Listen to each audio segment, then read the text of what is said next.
This is reported by The Blaze. Ukrainian citizens have allegedly taken to publicly shaming those who decide to take advantage of the war-caused chaos to do a bit of looting. According to Ukraine's correspondent, one enterprising citizen who decided to take advantage of an understaffed store chose to buy something there without money. The looter was unlucky. He was seen by local residents. They called the police to the place. The arriving patrol found the marauder without pants and taped to a pole. So, okay, here's the guy. That's the looter. I guess other citizens saw this guy looting, and so they taped him to a pole, and they pulled his pants down and taped him to a pole, just kind of like public shaming thing. This is also sort of the Spider-Man strategy of, you don't have the webs, the indestructible webs, but he kind of, ties him to a pole, let the police show up. So that's what the Ukrainians did here. I think there are do we have other photos as well? Okay, there's another guy taped to a pole, public shaming. He's got a sign on. I assume that says looter or something like that. And then here's these guys. Okay, these guys were stripped naked, and they had, I assume, something like looter written across their bodies, blindfolded, and paraded through the street by concerned citizens. More people, those people are tied to poles with their pants down. So now for me, look, this is still a little bit too lenient for me.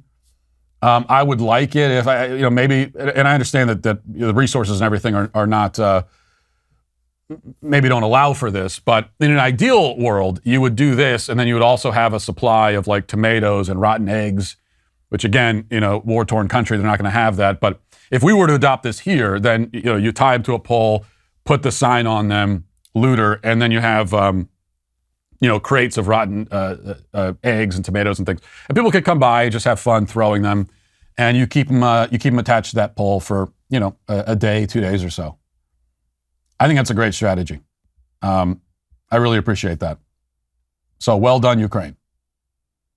Imagine if we were to adopt something like that in San Francisco.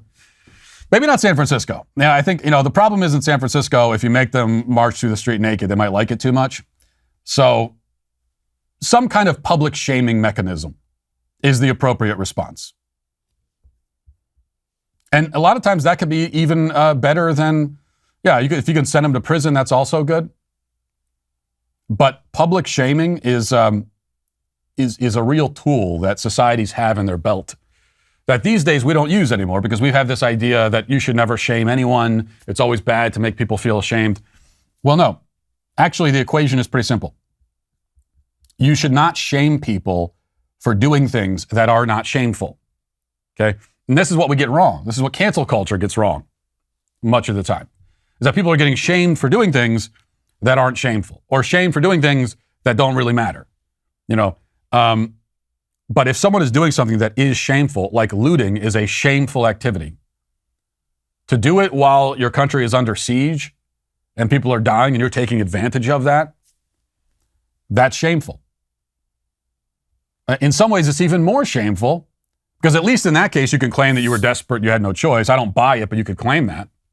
It's even more shameful to do it in our country when we're not under any official military siege. And you're taking advantage of the fact that the police aren't enforcing the law, and you are victimizing and exploiting your fellow community members, the people who run these shops. These aren't millionaires living in mansions 50 miles away. These are people in your community that you're victimizing. And yes, you should be shamed for that.